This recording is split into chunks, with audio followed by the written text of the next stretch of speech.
Now this is the image I got after working with the scene a bit. I wanted to add more things to it, but then again I wanted to stick close to the video tutorial I'm presenting right now. So this is it, and enjoy. Hello there, this is Dimitris Christou with another Blender video tutorial, and this will be a quick tip. We're going to keep this quick and easy. I have the default cube selected. I'm going to hit S to scale it up. Let's scale it up 2 times. You can see at the bottom left corner. And I'll hit Shift A and add. Let's go to curves. And I'm going to add a tree.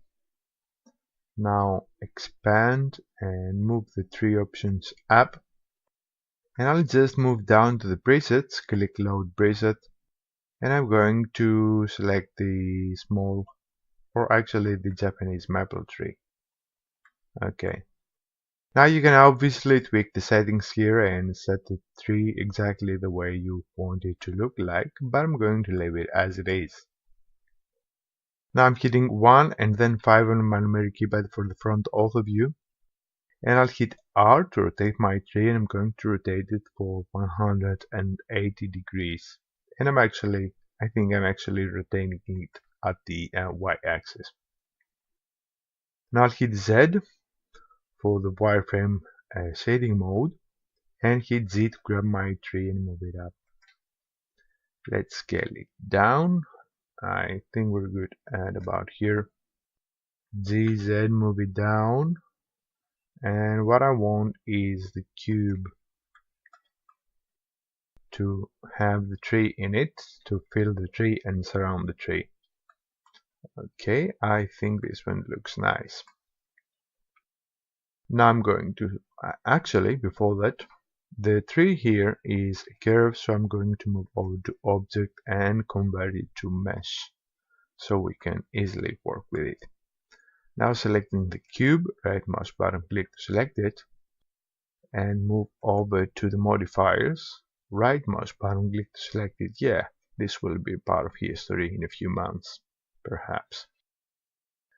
Now I'm going to add a Boolean modifier to the cube, and for the second object for the Boolean operation I'm going to select the tree, changing the type of the operation from intersect to difference. This is what we're getting. And I'll also hit apply. Okay, let's select the tree, and I'm going to rotate it on the z-axis this time around. Let's rotate it for 90 degrees. You can see the bottom left corner. Actually, I'm rotating it for minus 90 on the z-axis. One again for the front ortho view, and I'm going to rotate it on the y-axis for 90 degrees again. Let's scale it up.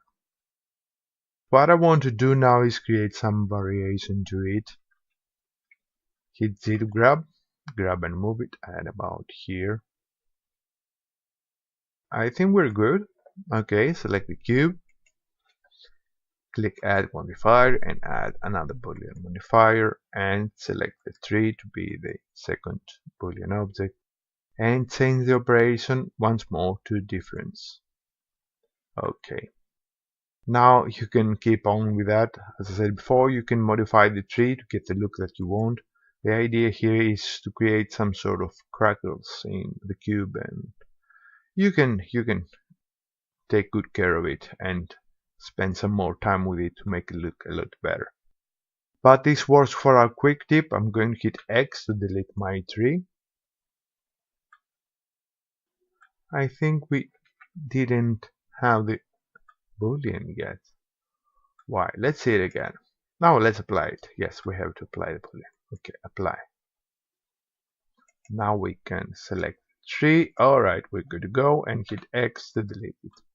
Okay. I'm going to set up a quick scene so we can see how this one looks.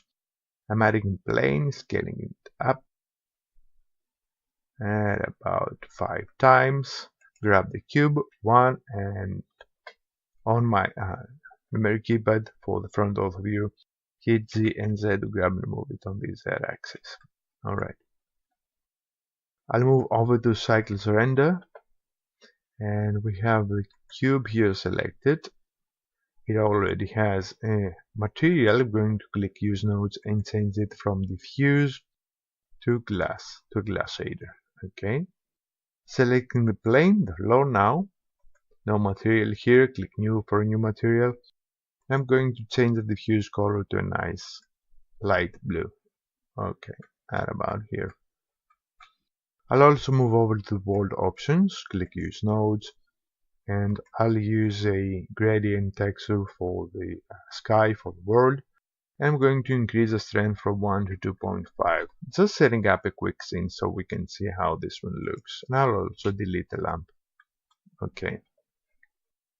Move over here and change to rendered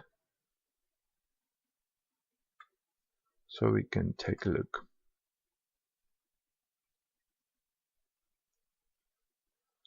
So this is how this looks. Obviously I'm recording this and this is glass, so it takes a lot of time to render. So there are many ways that you can use it. You can create some sort of cracks in an object using trees, and you can use it for creating some nice abstract scene, as you can see here. This is just a quick tip. This is just a quick way to get a nice looking object for your scenes and for your renders. This is Dimitris Christou, and thanks for watching.